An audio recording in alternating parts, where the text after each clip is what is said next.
اس حدیث کو بغور سماعت فرمائیں گے اور دل کے کانوں سے سنیں گے انشاءاللہ، اور دل کی گہرائیوں میں اتاریں گے۔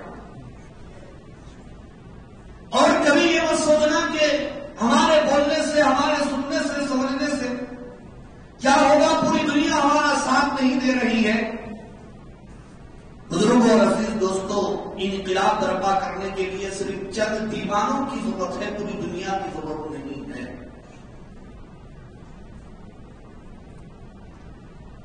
اس حدیث کا خلاصہ یہ ہے، حضرت ثوبان رضی اللہ تعالی عنہ راوی ہے، وہ بیان فرماتے ہیں، ایک مرتبہ اللہ کے نبی صلی اللہ علیہ وسلم نے پیشین گوئی کرتے ہوئے ارشاد فرمایا، تم پر ایک ایسا دور اور زمانہ آنے والا ہے کہ دنیا کی قومیں تم پر ایسی ٹوٹ پڑیں گی جس طرح کے کھانے والے دسترخوان کے اوپر ٹوٹ پڑتے ہیں۔ ادھر دیکھو جو سامنے بیٹھنا ہے کسی کو تو ادھر دیکھنا ہے، ادھر ادھر نہیں دیکھنا، چاہے دنیا ادھر سے ادھر ہو جائے، ادھر سے ادھر ہو جائے۔ حضرت ثوبان رضی اللہ تعالیٰ عنہ راوی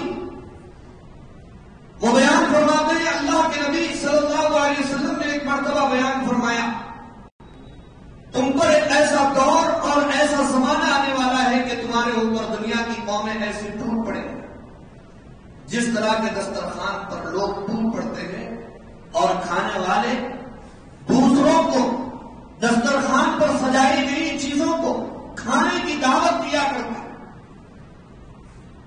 اس جملے کا مطلب یہ ہے کہ دنیا والے مسلمانوں کے سلسلے میں آپس میں متحد ہو کر، ایک ہو کر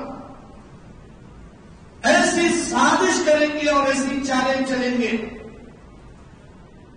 جس طرح دسترخوان پر بیٹھنے والے ایک ہو کر کھانا کھاتے ہیں، تمہارے خلاف ایسی سازشیں کی جائیں گی اور ایسی چالیں جو ہے چلی جائیں گی اور ایسا مکر و فریب کیا جائے۔ صحابہ میں سے کسی نے سوال کیا، اللہ کے رسول کیا اس وقت ہماری تعداد کم ہوگی؟ صحابہ کا یہ سوال بتا رہا ہے کہ صحابہ نے یہ سمجھا کہ جب مسلمانوں کا یہ عالم ہوگا کہ اقوام عالم اور پوری دنیا ان کے اوپر ایسی ٹوٹ پڑے گی تو ہو سکتا ہے مسلمانوں کی تعداد بہت ہی کم ہوگی، اس لیے دنیا کی قومیں ان کے اوپر ٹوٹ پڑیں گی اور ان کا صفایا کرنے کا سوچیں گی اور ان کی جڑیں کاٹنے کی کوششیں کریں گی۔ اس لیے صحابہ نے سوال کیا کہ اللہ کے رسول کیا اس وقت ہماری تعداد بہت کم ہوگی؟ آپ نے فرمایا نہیں، تمہاری تعداد کم نہیں ہوگی بلکہ تمہاری تعداد بہت زیادہ ہوگی، بہت کثیر تعداد ہوگی، لیکن تمہاری حیثیت کوئی نہیں ہوگی۔ خس و خاشاک کی طرح، کچرے کی طرح، سیلاب میں جس طرح کچرا بہ جاتا ہے اس طرح تم بہ جاؤ گے، کچرے کی طرح جھاڑ دیے جاؤ گے اور تمہارا ڈر، تمہارا رعب، تمہارا خوف اللہ تعالیٰ تمہارے دشمنوں کے سینوں سے نکال لیں گے اور تم پر وہن طاری کر دیا جائے گا۔ قال قائل، جب اللہ کے نبی صلی اللہ علیہ وسلم نے یہ ارشاد فرمایا دشمنوں کے دلوں سے مسلمانوں کا رعب اور خوف نکال دیا جائے گا اور مسلمانوں کے اوپر وہن طاری کر دیا جائے گا، تو صحابہ میں سے کسی نے پوچھا، قال قائل یا رسول اللہ، اے اللہ کے رسول، ومن وہن، یہ وہن کیا چیز ہے؟ وہن کسے کہتے ہیں؟ تو جواب میں اللہ کے نبی صلی اللہ علیہ وسلم نے بیان فرمایا، حب الدنیا وکراہیت الموت،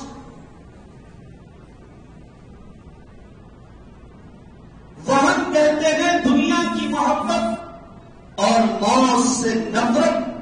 مسلمانوں کے درمیان یہ بدترین صفتیں پیدا ہو جائیں گی، دنیا سے محبت گے اور موت سے ڈرنے لگیں گے، موت سے نفرت کرنے لگیں گے۔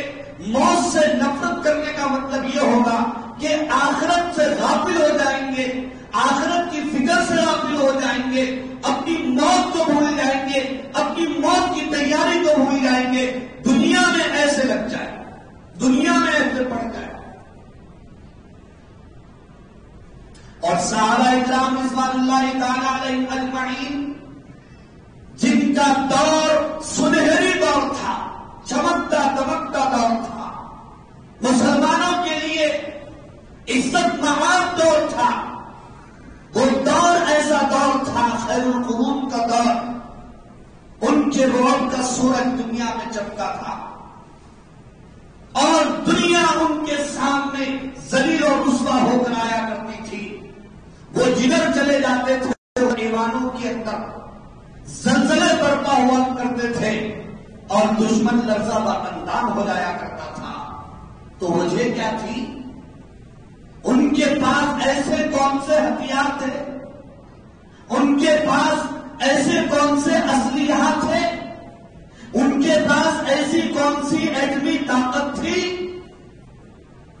اور ان کے پاس ایسے کون سے خزانے تھے اور ایسی کون سی حکومتیں تھیں؟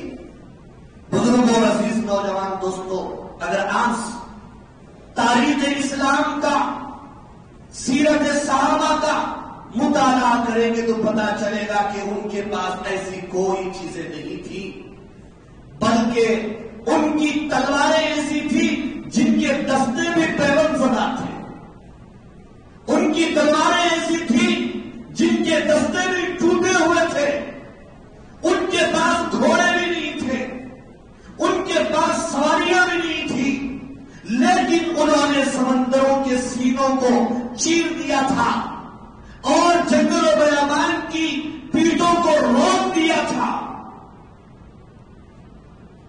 چلے گئی صحابہ کی جماعت افریقہ کی جنگل میں، اعلان کر دیا، اے جنگل کے درندوں، اے جنگل کے جانوروں، ہم غلامان رسول ہیں، ہم سرپروش ہیں، زمین پروش نہیں ہے، اللہ اور اس کے رسول کے نام لیوا ہیں اور ان کے پیغام کو پہنچانے کے لیے آئے ہیں، تم ہمارے لیے اپنا جنگل خالی کر دو۔ تاریخ کے اندر لکھا ہوا ہے، شیر تو شیر اور درندے تو درندے، وہاں سے بلوں سے چونٹیاں بھی بھاگ گئی، سمندر کے پاس چلے گئے اور سمندر کو عبور کرنے کے لیے، پار کرنے کے لیے نہ کشتیاں ہیں نہ سواریاں ہیں۔ امیر جماعت نے اپنے ساتھیوں کو ایک نظر دیکھا، جی ہاں، نظر بھی کام کر جاتی ہے اگر وہ نظر واقعی کسی مومن کی نظر ہو۔ نگاہ مرد مومن سے بدل جاتی ہے تقدیریں، لیکن وہ نظر کو ہم پیدا کریں، جو نظر گندی ہو چکی ہو، بد نظری کر کے اس نظر سے تقدیر کیسے بدل سکتی ہے؟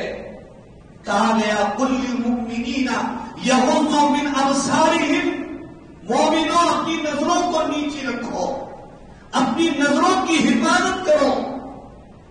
جو نظریں فون سے، انٹرنیٹ سے، گندی فلموں سے، بد نظری سے خراب ہو رہی ہو، اس نظر میں نور کیسے پیدا ہو سکتا ہے؟ اس نظر سے تقدیریں کیسے بدل سکتی ہیں؟ اس لیے علامہ اقبال نے کہا، اے لا الہ کے وارث، اے لا الہ کے وارث، باقی نہیں ہے تجھ میں گفتار دل بڑانا، کردار قاہرانہ۔ تیری نگاہ سے، تیری نگاہ سے دل سینوں میں کانپتے تھے، تیری نگاہ سے دل سینوں میں کانپتے تھے، کھویا گیا تیرا جذبے قلندرانہ۔ آج وہ نہ ہماری گفتار رہی، وہ نہ قاہرانہ کردار رہا، نہ جذب قلندرانہ رہا، وہ نہ جذب فاروقی رہا، نہ وہ حوصلے صدیقی ہمارے اندر رہا۔ تو بزرگوں عزیز دوستوں، صحابہ کرام رضوان اللہ تعالی علیہم اجمعین کے پاس ایسی کوئی چیز نہیں تھی، لیکن پھر بھی ان کو عزت تھی، ان کو مقام تھا، ان کے لیے مرتبہ تھا، ان کے لیے غلبہ تھا، ان کی حکومتیں تھیں، ان کی عزتیں تھیں، جہاں وہ چلے جاتے تھے لوگ ان کا استقبال کیا کرتے تھے۔ تو اس کی وجہ یہ تھی کہ ان کے پاس ایمان کی دولت تھی، ان کے پاس اعمال کی دولت تھی، ان کے پاس گفتگان دلبرانہ تھی، اور ان کا کردار قاہرانہ تھا، ان کا جذبہ قلندرانہ تھا۔ وہ کسی سے ڈرنے والے نہیں تھے، صرف اللہ ہی سے ڈرنے والے تھے۔ وہ پکے سچے مومن تھے، منافق نہیں تھے۔ وہ اپنے بارے میں نہیں سوچتے تھے، اللہ کی مخلوق کے بارے میں وہ سوچتے تھے، اللہ کے دین کے بارے میں وہ سوچتے تھے۔ اس لیے اللہ نے ان کو مقام دیا اور مرتبہ دیا۔ اب آئیے سکے کا دوسرا رخ دیکھیے، تصویر کا دوسرا حصہ آپ دیکھیے۔ ایک تو ہمارے اسلاف تھے، ایک تو ہمارے آبا و اجداد تھے، ایک تو ہمارے بزرگ تھے جن کا وہ مقام تھا، جن کا وہ مرتبہ تھا، دنیا کے اندر ان کا غلبہ تھا۔ لیکن آج دنیا پر آپ نگاہ ڈالیے، پوری دنیا میں ہم مسلمانوں کا حال کیا ہے؟ جبکہ ہماری تعداد پہلے سے زیادہ ہے، ساز و سامان ہمارے پاس پہلے سے زیادہ ہے، مال و دولت ہمارے پاس پہلے سے زیادہ ہے، اور سامان حرب و ضرب بھی ہمارے پاس پہلے سے زیادہ ہے، حکومتیں بھی ہمارے پاس پہلے سے زیادہ ہے، جائیداد بھی ہمارے پاس پہلے سے زیادہ ہے، تعلیم بھی ہمارے پاس پہلے سے زیادہ ہے، لیکن ہماری عظمت پہلے سے زیادہ اس کے مقابلے میں خستہ حالی ہے، اور ذلت و رسوائی کی زندگی ہم دنیا کے اندر گزار رہے ہیں۔ دنیا والوں کی نظروں میں ایک کچرے کی، ایک کیڑے کی اور ایک حیوان کی عزت ہے، لیکن مسلمان کا کوئی مقام نہیں ہے اور نہ ہی کوئی حیثیت ہے۔ آپ جانتے ہیں دنیا میں ایک ایسی تنظیم بھی ہے جو تنظیم انسانی حقوق کی تنظیم ہے، جس میں مذہب کو نہیں دیکھا جاتا، دھرم کو نہیں دیکھا جاتا، مسلک اور مکتب فکر کو نہیں دیکھا جاتا۔ وہ تنظیم مسلمانوں کے علاوہ جب کہاں دنیا کے کسی بھی گوشے اور کونے میں کسی پر ظلم اور ستم ہوتا ہے تو وہ چیخ و پکار کرتی ہے، تڑپ جاتی ہے، لیکن وہی انسانی حقوق کو ادا کرنے والی وہ دعویٰ کرتی ہے، لیکن جب کہیں کسی مسلمان پر ظلم اور ستم ہوتا ہے تو وہ کان بھی نہیں کرتی، بلکہ مسلمانوں پر ظلم اور ستم کرنے والوں کی وہ پیٹھ تھپتھپاتی۔ کیا حیثیت ہے ہماری، کیا مقام ہے ہمارا؟ کب جاگیں گے ہم؟ کب اٹھیں گے ہم؟ کب سوچیں گے ہم؟ یہ دنیا کے اندر کیوں ہو رہا ہے؟ بزرگوں اور عزیز دوستو، اللہ تبارک و تعالیٰ نے قرآن مجید میں بیان فرمایا، ظہر الفساد فی البر والبحر بما کسبت ایدی الناس، کہ لوگوں کے اعمال بد کی وجہ سے اور لوگوں کے کرتوتوں کی وجہ سے دنیا میں فساد برپا ہوتا ہے، دنیا میں مصیبتیں آتی ہیں، دنیا میں پریشانیاں آتی ہیں انسانوں کے اعمال کی وجہ سے۔ اسی کو اللہ کے نبی صلی اللہ علیہ وسلم نے اپنے الفاظ میں بیان فرمایا، مسلمانوں پر ایک دور ایسا آئے گا کہ ان کے اوپر دنیا کی قومیں ان کے خلاف سازشیں کرنے کے لیے اور مسلمانوں کا صفایا کرنے کے لیے سب متحد ہو کر، ایک ہو کر، جس طرح دسترخوان پر کھانے والے ایک دوسرے کو بلاتے ہیں، یہ ایک دوسرے کو بلائیں گے مسلمانوں کا صفایا کرنے کے لیے۔ آج میرے نبی کی یہ پیشن گوئی پوری ہو رہی ہے، نہیں ہو رہی ہے؟ ربیع الاول کا مہینہ ہے، ہمارے اندر کچھ تبدیلی آئی، ہماری نظر میں کچھ تبدیلی آئی، ہماری سوچ میں کچھ تبدیلی آئی، ہمارے عمل میں کچھ فرق آیا۔ بزرگوں اور عزیز دوستوں، پھر آپ بتاؤ کہ اللہ کے فیصلے کیسے بدلے؟ خدا نے آج تک اس قوم کی حالت نہیں بدلی، خدا نے آج تک اس قوم کی حالت نہیں بدلی، نہ ہو جس کو خیال آپ اپنی حالت کے بدلنے کا۔ ہمیں اپنے آپ کو بدلنا ہے، تو بدلنے کے لیے یہ ضروری نہیں ہے کہ آپ بہت بڑے سپاہی بن جائیں، بہت بڑے میدان جنگ کے فوجی بن جائیں۔ بدلنے کے لیے یہ ضروری نہیں ہے کہ آپ طاقتور حلوہ کھائیں، بدلنے کے لیے یہ ضروری نہیں ہے کہ آپ صبح شام ورزش کریں، جیم کو جائیں۔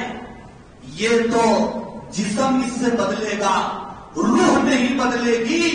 ضرورت ہے اپنی روح کو بدلنے کی اور اپنی اصلاح کرنے کی، اپنے ایمان کو بدلنے کی۔ آپ صلی اللہ علیہ وسلم نے بیان فرمایا، جب صحابہ نے پوچھا کہ ہماری تعداد اس وقت کم ہوگی، تو آپ نے فرمایا نہیں، تعداد تو کم نہیں ہوگی، لیکن تم خس و خاشاک کی طرح بہ جاؤ گے۔ تو صحابہ نے پوچھا ایسا کیوں ہوگا؟ تو آپ نے فرمایا کہ وہن تم میں داخل ہو جائے گا۔ تو صحابہ نے پوچھا ومل وہن، یہ وہن کیا چیز ہے؟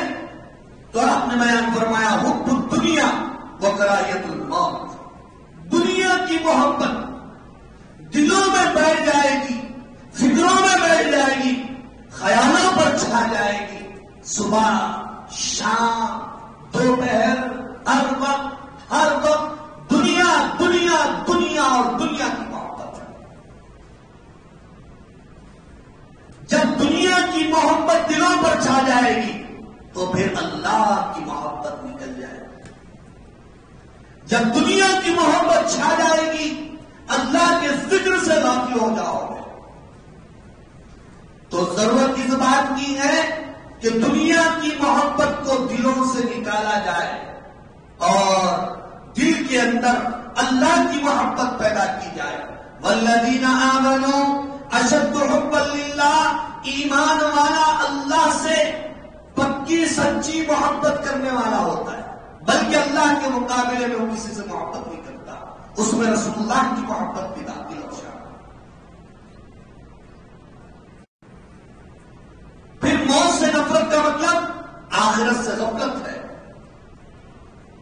تھوڑا 1-2 منٹ کے لیے ہم اپنی پوری اسلامی تاریخ پر، عالم اسلام کی تاریخ پر نظر ڈالیں تو پتا چلے گا کہ جب جب ہمارے درمیان یہ 2 مصیبتیں پیدا ہوئی تو پھر ہم سے اللہ تبارک و تعالیٰ نے حکومتیں چھینی۔ سلطنت عباسیہ کا زوال کیوں ہوا؟ خلافت عثمانیہ کا سقوط کیوں ہوا؟ اندلس جہاں 800 سال مسلمانوں نے حکومت کی، وہ اسپین کیوں بنا؟ اور وہ جہاں ہم نے تقریباً 1000 سال حکومت کی، آج ہمارا کیا ہے؟ یہ کیوں ہوا؟ حب الدنیا کراہیت الموت۔ آپ نے فرمایا کہ 2 صفتیں جب جب پیدا ہوں تو تب تک ہم پر سوال آئے. کوئی احساس ہمارے اندر نہیں پیدا ہو رہا ہے. حالات بگڑ رہے ہیں، دن ب دن حالات بد سے بدتر ہوتے چلے جا رہے ہیں. اس کے باوجود ہم دس سے مست نہیں ہیں. ایک اینچ ہٹنے کے لیے، ایک اینچ ایمان اور اعمال میں آگے بڑھنے کے لیے ہم تیار نہیں. اس مہینے میں کوئی فیصلہ ہوا، ہم تبصرے تجزیے کرنے کے لیے تیار ہیں. لیکن کیا ہوا؟ مسجدیں نمازیوں سے بھر گئی. کیا مسجد آباد ہو گئی؟ کیا نمازیوں میں اضافہ ہوا؟ کیا گناہوں کے چھوڑنے والوں میں اضافہ ہوا؟ نہیں بزرگوں اور دوستوں کچھ نہیں ہوا. اسی لیے علامہ اقبال نے کہا تھا، مسجد تو بنا دی شب بھر میں ایمان کی حرارت والوں نے. مسجد تو بنا دی شب بھر میں ایمان کی حرارت والوں نے. من کتنا پرانا پاپی تھا کہ برسوں میں نمازی بن نہ سکا. واہ کیا جوش ترقی ہے مسلمانوں میں. مسجدیں چھوڑ کے جا بیٹھے ہیں میدانوں میں. کوئی اضافہ نہیں ہوا تو حالات کی کیسی اللہ تعالیٰ حالات کو بدلے. اندلس کا حال یہ تھا، عیش و عشرت اتنی آ چکی تھی مسلمانوں کے درمیان. ایک جھلکی میں آپ کو بتاتا ہوں، عید الفطر تھی، عید کا دن تھا. مسلمان شاہانہ انداز میں جلوس نکال کر عیدگاہ پہنچے تو عصر کی نماز کا وقت ہو گیا. یہ دنیا مومنوں کے لیے قید خانہ ہے. یہاں جنت کے خواب دیکھنا چھوڑ دیجیے. اگر یہاں ہم جنت کے خواب دیکھیں گے تو پھر یہ ہمارے لیے اور بھی جیل خانہ بنتا چلا جائے گا. وَالَّذِينَ جَاهَدُوا فِينَا لَنَهْدِيَنَّهُمْ سُبُلَنَا وَإِنَّ اللَّهَ مَعَ الْمُحْسِنِينَ. جو ہم کو پانے کے لیے ہمارے لیے مجاہدہ کرتا ہے، قربانی دیتا ہے، ہم اس کے لیے اپنے راستے کھول دیتے ہیں. حب الدنیا کراہیت الموت. حضرت عیسیٰ علیہ السلام کا ایک بستی پر گزر ہوا. پوری بستی مردہ پڑی ہوئی تھی. ان کے ساتھ ایمان والے بھی تھے. انہوں نے حضرت عیسیٰ علیہ السلام سے پوچھا کہ کیا ہوا؟ حضرت عیسیٰ علیہ السلام نے فرمایا کہ اس بستی پر اللہ کا عذاب آیا. صحابیوں نے پوچھا کہ کیوں آیا؟ حضرت عیسیٰ علیہ السلام نے اللہ تعالیٰ سے گزارش کی، وہی آئی رات ہونے کا انتظار کرو، اس کے بعد اس بستی والوں سے پوچھو، خود یہ بستی والے جواب دیں گے. رات ہوئی، حضرت عیسیٰ علیہ السلام نے آواز لگائی، او بستی والوں اللہ کے حکم سے اڑ جاؤ. تو ان میں سے کوئی اٹھا. عیسیٰ علیہ السلام نے پوچھا تمہارا یہ حال اور انجام کیوں ہوا؟ تو وہ کہنے لگا کہ ہم پر اللہ کا عذاب آیا. رات میں تو ہم عافیت کے ساتھ سو گئے تھے، لیکن صبح ہوتے ہوتے ہم پر اللہ کا عذاب آ گیا. عیسیٰ علیہ السلام نے پوچھا کہ کیوں ہوا؟ تو وہ بستی والے کہنے لگے کہ یہ اس لیے ہوا کہ ہم دنیا کی محبت میں بڑھ گئے تھے اور بدکاروں کی اطاعت و فرما برداری کرنے میں لگ گئے تھے، اس لیے ہم پر اللہ کا عذاب آیا. عیسیٰ علیہ السلام نے پوچھا دنیا سے محبت تمہاری کتنی تھی؟ تو وہ کہنے لگا دنیا سے محبت ہماری اتنی تھی جیسے دودھ پیتے بچے کو اپنے ماں سے ہوتی ہے. دنیا آتی تھی ہم خوش ہو جاتے تھے، دنیا جاتی تھی بلک بلک کر روتے تھے. آج یہ ہمارا حال نہیں ہے. دین کے کام کے لیے، دین کی فکر کے لیے اور ہم آواز لگا رہے ہیں آؤ بھائی. نہیں بھائی ہمارے پاس ٹائم نہیں ہے، ہم بزی ہیں. سب بزی ہیں، ہم بزی ہیں. الفاظ بھی اتنے خطرناک ہیں مت پوچھئے. یہ میں اصلی بات سنا رہا ہوں. انداز بیان گرچہ بہت شوق نہیں ہے، شاید کہ اتر جائے تیرے دل میں میری بات. اپنے من میں ڈوب کے پاجا سنا دے زندگی. تم میرا نہ بنتا تو نہ بن، اپنا تو بن. آخری علامہ شبیر احمد عثمانی رحمت اللہ علیہ کا ایک قول بتا کر اپنی بات پوری کروں گا انشاءاللہ۔ علامہ شبیر احمد عثمانی مفسر قرآن نے بیان فرمایا کہ 4 چیزیں اختیار کرو تو اللہ ذلت اور رسوائی سے محفوظ فرمایا۔ ایک تو فرمایا صبر و استقامت، اپنے اندر صبر پیدا کرو، اور دوسری چیز فرمایا تقویٰ و طہارت، تقویٰ و طہارت، اور تیسری چیز فرمایا اعداد قوت، اپنی قوت کو مضبوط کرو، اور چوتھی چیز فرمایا اتحاد الملت، اپنے اتحاد کو مضبوط رکھو، واعتصموا بحبل اللہ جميعا، اللہ کی رسی کو سوچ کر۔ اس کے علاوہ اور کیا؟ جب ہم اپنے آپ کو نہیں بدلیں گے، آپ پوری کتابیں پڑھ جائیے، پورے قرآن کو، پورے حدیث کو لے کر بیٹھ جائیے کہ بھئی ایسا کیوں ہو رہا ہے۔ سب یہی بتا رہے ہیں، اللہ بھی بتا رہے ہیں، اللہ کے نبی بھی بتا رہے ہیں، صحابہ بھی بتا رہے ہیں، اولیاء بھی بتا رہے ہیں کہ تم اپنے اعمال کو صحیح کر رہو، تقویٰ اور طہارت کو تھام لو اور حسن تدبیر اختیار کرو، پھر تمہارا دشمن تمہارا کچھ نہیں بگاڑ سکے گا۔ دعا فرمائیں اللہ تعالیٰ کو صحیح عمل کرنے کی توفیق عطا فرمائے۔ وآخر دعوانا الحمدللہ۔